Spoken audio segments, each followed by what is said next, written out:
Alam mo ba na hindi man natin nakikita, araw-araw tayong nililigtas ng mga kidneys natin?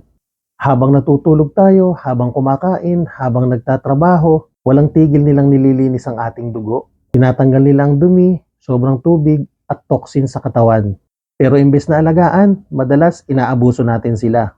Sa pagkain ng sobrang maaalat, kulang sa tubig, puyat, soft drinks, diabetes, high blood pressure. At ang mas nakakatakot kapag nagsimula ng humina ang kidney, madalas tahimik lang.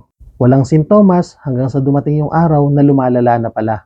At alam mo ba na base sa huling datos at babala ng Department of Health ngayong May 2026, isa sa bawat 3 Pilipino o tinatayang 36% ng populasyon ay apektado na ng chronic kidney disease o sakit sa bato. Wala na rin pinipiling edad, pabata ng pabata ang tinatamaan ng sakit sa bato. Kaya kung ayaw mong mapabilang dito, alagaan mo ang kidney mo.